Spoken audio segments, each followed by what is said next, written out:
From Patrick County, Delegate Williams. Speaking to the bill. Delegate has the floor. Mr. Speaker, I've listened to the arguments from the other side of the aisle on this. I've heard the pro-choice rhetoric. I've heard the slogans. And now I'd like to talk about the words that are actually written on both of this amendment and the ballot question. The specific words, the specific language that we are asking voters to enshrine in the Constitution of Virginia forever, unlike that pesky redistricting amendment, which is only for 5 years. Weird. Anyway, just like the redistricting amendment, I believe Virginians deserve to understand what this abortion amendment actually does, as compared to what the ballot question presented to us today says. This amendment extends constitutional immunity to unlicensed providers of any goods or services aiding or assisting another's exercise of their reproductive freedom.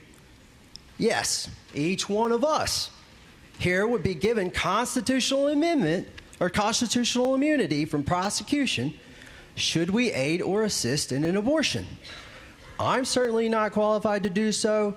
Perhaps some of our medical professionals here are. Either way, we're all covered. Should something go wrong, we cannot be penalized or prosecuted at all. The language is pretty straightforward on this. Quote, "The Commonwealth shall not penalize, prosecute, or otherwise take adverse action against any individual for aiding or assisting in the exercise of this right." Any individual. This presents a major problem I think that my colleagues will want to address before sending this language to the voters.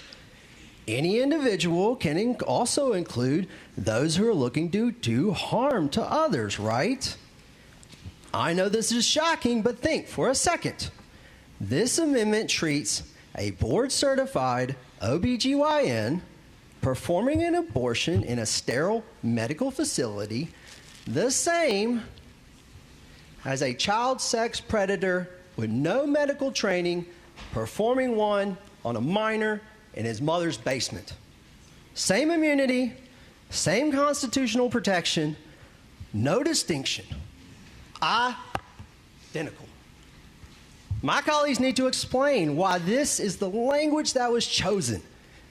You can protect reproductive freedom without immunizing predators. Those two things don't conflict unless you write a constitutional amendment that makes them conflict. Why go forward on this rushed amendment when there are such obvious flaws? Is this political expediency, or are we trying to get this right? Let's talk about the ballot question. My favorite topic this session. You wrote an amendment that immunizes any individual who aids or assists in the exercise of another's reproductive freedom. Then you wrote a ballot question that tells voters this, quote, protects doctors, nurses, and patients. I guess you could have said doctors, nurses, and patients, etc. Or you could say the more accurate version, which would be this protects any individual.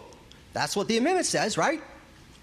So it's kind of humorous that you would use more words to describe what could have just been left as it is written in the amendment. But maybe you didn't like how that sounded.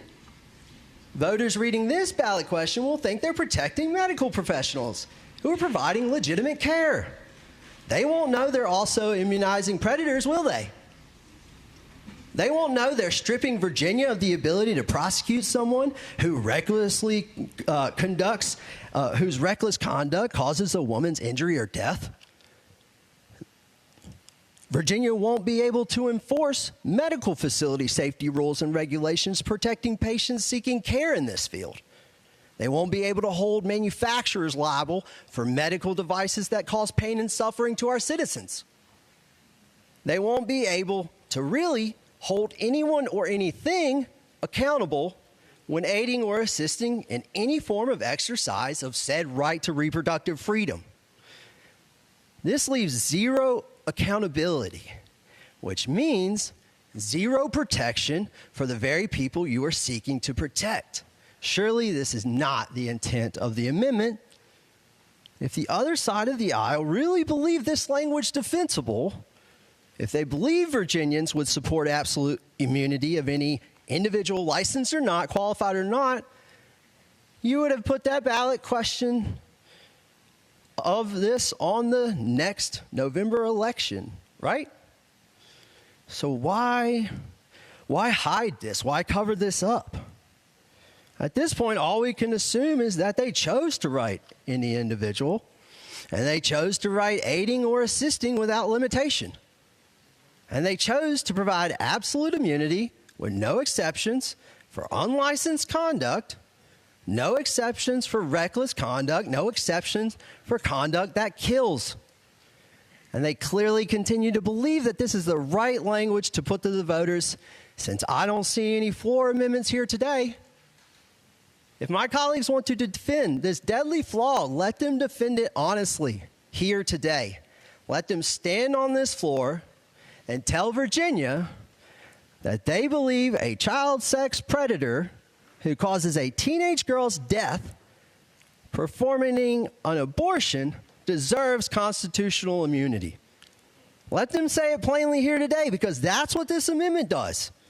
And the people of Virginia should know before it is enshrined in our Constitution. I urge my colleagues to reject this amendment, and I urge you to vote no.